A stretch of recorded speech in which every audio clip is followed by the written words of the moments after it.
Arthur Hildersham was a shining light in the Puritan party. He's one of the earlier Puritans, and he was very much celebrated for his exemplary preaching and his great piety as a minister of Jesus Christ. Now, not much of Mr. Hildersham has been published at all in the last 100 years. There are two very little works that sometimes are circulated, but for the most part, he's relatively neglected and not simply published because of the length of his works. It's not that he's neglected because people don't like him.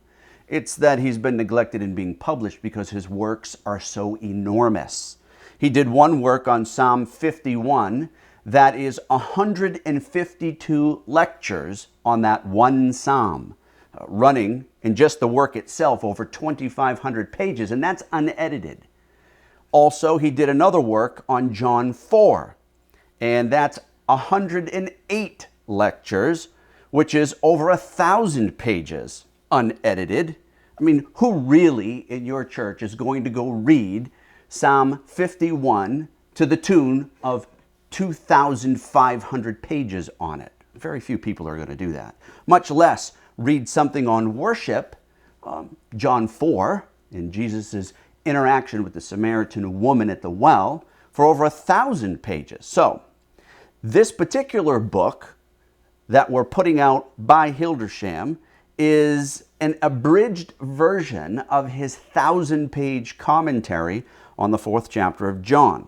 It's been prayerfully edited for its content to a size that readers will have a manageable book on worship by this exemplary Puritan, but also that they might focus on the most proper teachings of Hildersham concerning Christ's directives on the nature of true worship, which is the title of the work.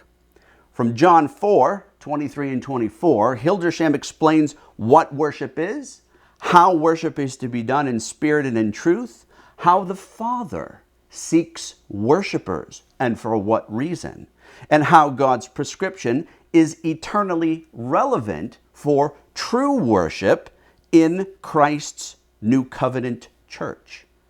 Hildersham carefully explains Christ's teaching to the inquiring Samaritan woman on true worship against false worship. And he knows how worship should be practically applied under the Messiah's rule.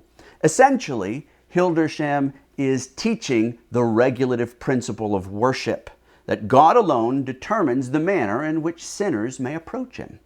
Yet, these are in fact Christ's directives on the theological and practical nature of God's worship.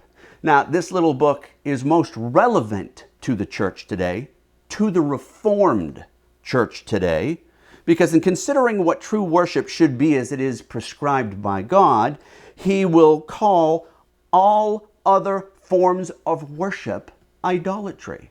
As a matter of fact, Hildersham will go so far as to say that when people replace, change, remove God's worship in that way, they then are worshiping devils. At the end of the day, one cannot simply pick what they want to practice in worship and be at peace with that. Rather, they have to uphold the directives and prescriptions of what God has laid down in His Word, constituting the worship that's both in spirit and in truth. And whatever Jesus means by that, as He explained to the Samaritan woman.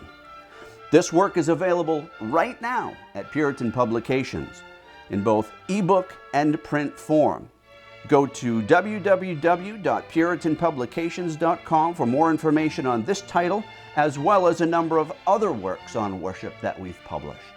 May the Lord bless you as you read and study in this most important doctrine of worship, as Christ gives you directives through Mr. Hildersham, as he explains John 4 and what the Father actually seeks.